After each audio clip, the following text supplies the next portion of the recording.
más de la mitad de la Argentina eligió a Cristina Kirchner.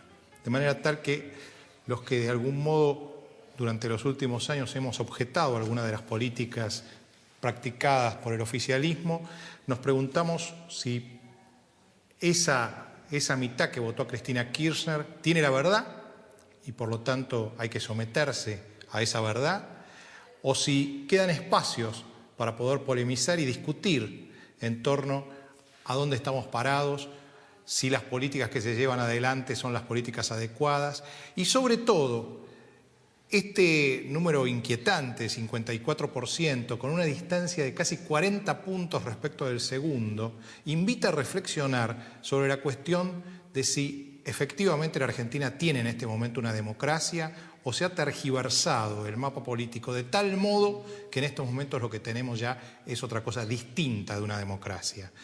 Vamos a charlar con Juan José Sebrelli, como lo hacemos habitualmente, y hoy hemos sumado a nuestro amigo Ricardo Matosian, que es un hombre de la casa, para tratar de decodificar qué es lo que le está pasando a la Argentina y si este 54% del kirchnerismo es algo positivo para el kirchnerismo y también positivo para el país, o si simultáneamente representa algo positivo para el kirchnerismo y una debacle para la Argentina. Vamos a la pausa y enseguida volvemos.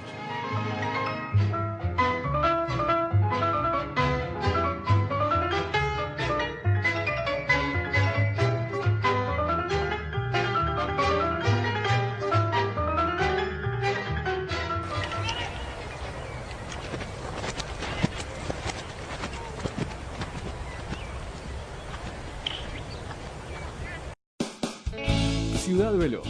Préstamos tan personales como las razones para sacarlos. Por cada 1.000 pesos pagás menos de 30.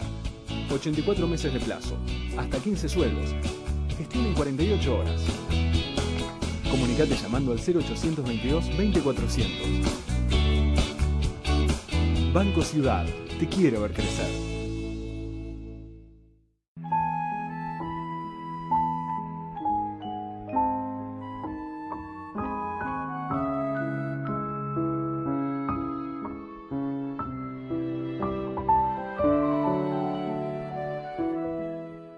UCES, la excelencia, un compromiso. www.uces.edu.ar. Juan José, has recibido como un cachetazo este 54% de la gente, lo has absorbido, lo has metabolizado, ya han pasado 2 semanas de eso. ¿Cómo sentís hoy ese resultado de las urnas? Bueno, yo voy a empezar por algo que no debe hacerse en televisión. Leer un pequeñísimo fragmento de un libro, para colmo, doble transgresión de un libro mío. Pero es que creo que expresaba tan bien la situación actual que yo no lo diría con mejores palabras. Se trata de un libro, Los deseos imaginarios del peronismo, que salió en 1984, es decir, en momentos en que el peronismo sufría su primera derrota histórica en las elecciones. Y creo que este clima es bastante adecuado a lo ocurrido el domingo de las elecciones o este último periodo de gobierno que estamos asistiendo.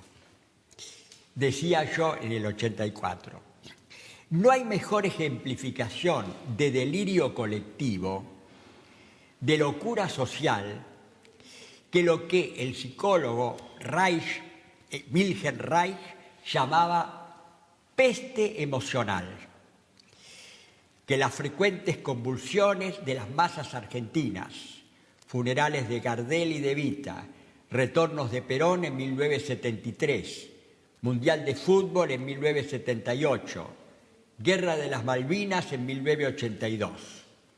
El momento de la peste emocional, cuando una sociedad entera se vuelve loca, es la condensación de uno de los rasgos característicos del autoritarismo peronista.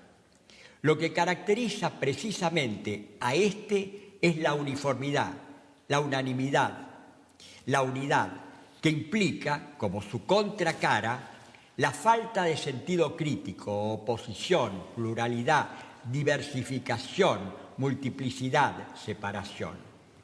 La disidencia es vista como crimen y la mayoría, por el solo hecho de serlo, adquiere el derecho de destruir a las minorías. El unanimismo que provocan estas frecuentes explosiones de peste emocional se da en los momentos históricos claves, como en 1973, donde todos, hasta los antiperonistas de ayer, se volvieron peronistas. Y llegó al punto culminante en 1982, durante la Guerra de las Malvinas, cuando prácticamente desapareció toda forma de oposición. Yo pienso que estamos asistiendo ya de los últimos meses a otro momento de estos que ha descrito tan bien Wilhelm Reich y aplicado a la historia argentina. Cristina Kirchner ganó por, no sé, el 55%, algo así. Pero la opinión pública estaba en un 85 o un 90% a favor del dictador Galtieri.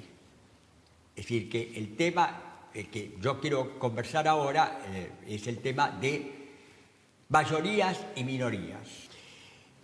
El sistema de sufragio por mayorías y minorías es un procedimiento para resolver el problema de una disidencia entre distintos sectores.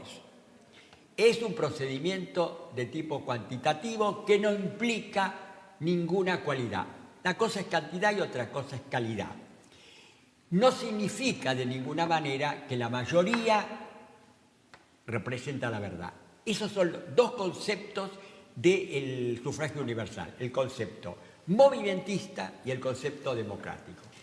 La democracia significa el gobierno democrático, es decir, un gobierno donde la minoría sea respetada y tenga la oportunidad de, en otra oportunidad, convertirse en mayoría, para lo cual tiene que haber una serie de requisitos, de condiciones, que no se dan del todo en la Argentina. Libertad total de expresión, igualdad de oportunidades en las campañas presidenciales, que no se da y no se ha dado en la Argentina. Hay ejemplos que son emblemáticos de que no es sinónimo de democracia.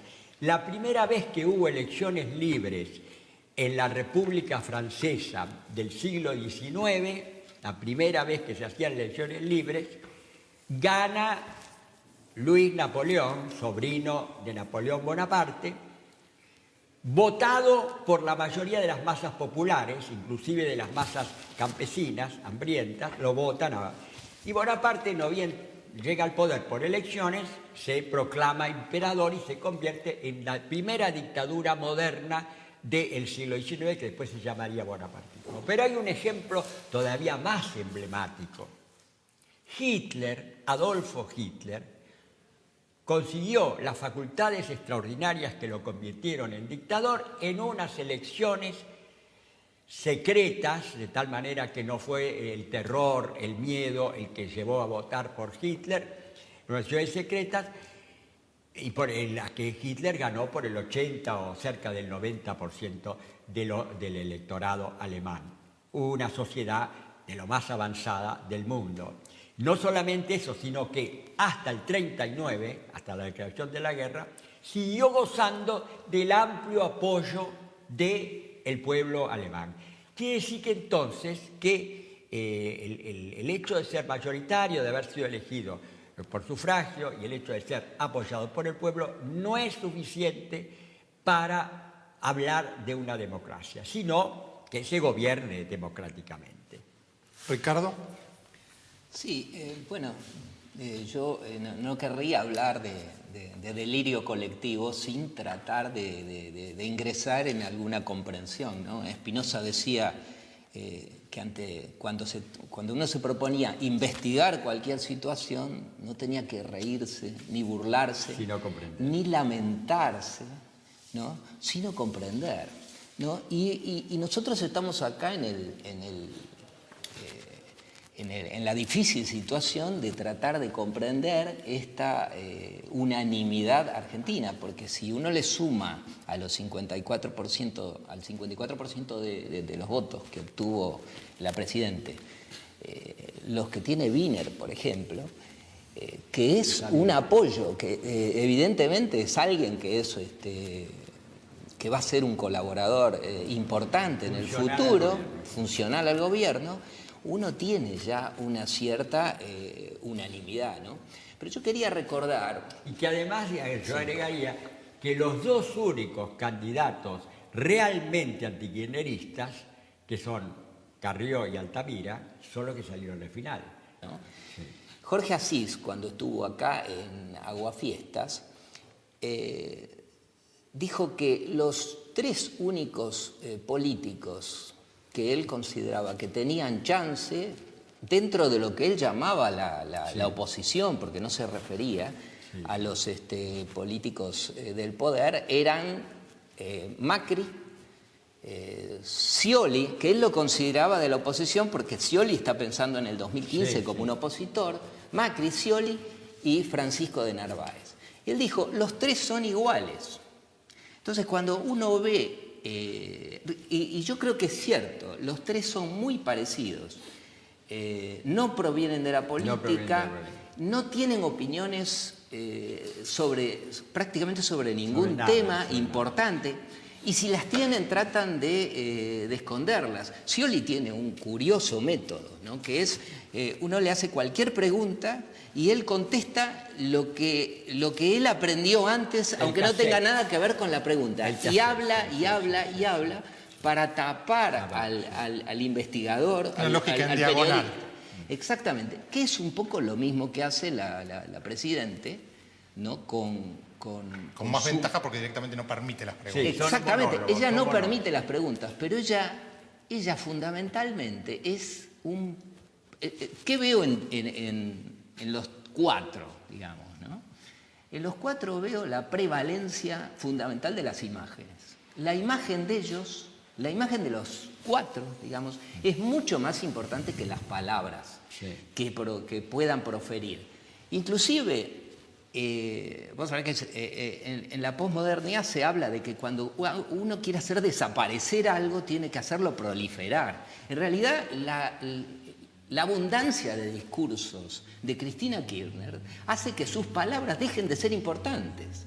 La gente la ve y la imagen es mucho más importante que las palabras. Los que no la podemos soportar, cambiamos el canal y hacemos zapping. Y los demás la ven, pero no registran el contenido. Y además ella se propone no decir nada más que buenas noticias. Ella habla de cifras que recita haciendo gala de buena memoria, y prácticamente no se mete en ningún tema que pueda ser discutible. Últimamente, después de la muerte de Kirchner, eso ha abundado mucho más. Ella no ha ni siquiera agraviado ni polemizado o ha tratado de reducir ese carácter que antes era muy evidente a su mínima expresión, como para no alterar los ánimos de nadie, ¿no? Entonces, tenemos que este culto de las imágenes hace que las palabras se hayan desvalorizado y hayan perdido completamente importancia.